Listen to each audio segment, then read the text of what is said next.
بسم الله الرحمن الرحيم. عن سلمان بن عامر رضي الله تعالى عنه قال قال رسول الله صلى الله تعالى عليه وسلم: الصدقة على المسكين صدقة وهي على ذي القرابة اثنتان صدقة وصلة. رواہ ابن ماجہ۔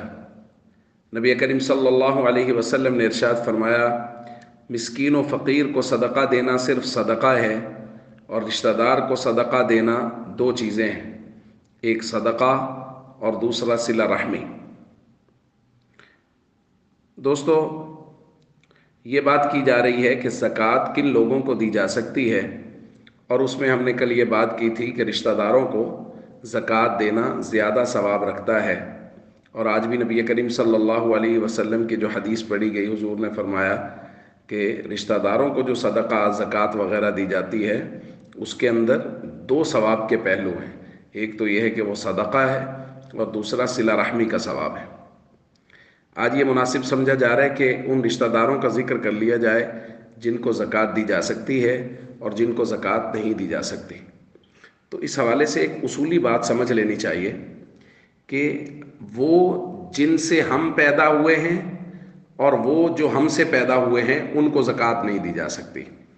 یعنی ہمارے والد، والدہ، دادا، دادی، نانا، نانی اوپر تک، اور ہماری اولاد، بیٹا، بیٹی، پوتا، پوتی، نواسا، نواسی نیچے تک، یعنی جن سے ہم پیدا ہوئے، جو ہمارے والدین یا ان کے والدین ہیں، یا جو ہماری اولاد اور آگے ان کی اولاد ہے، ان کو زکوٰۃ نہیں دی جا سکتی۔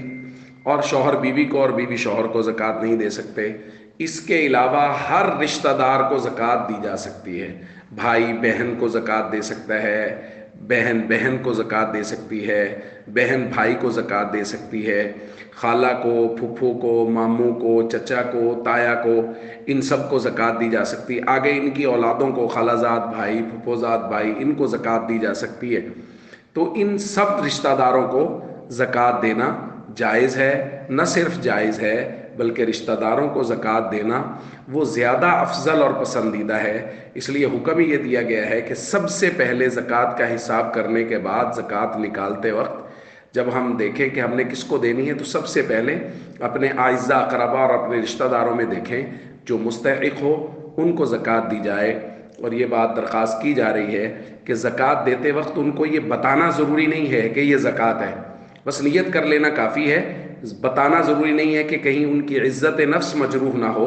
بغیر بتائے بھی صرف نیت کے ذریعے سے ہی آپ کی یہ عبادت ادا ہو جائے گی، بغیر بتائے زکوٰۃ دی جا سکتی ہے۔ السلام علیکم ورحمۃ اللہ وبرکاتہ۔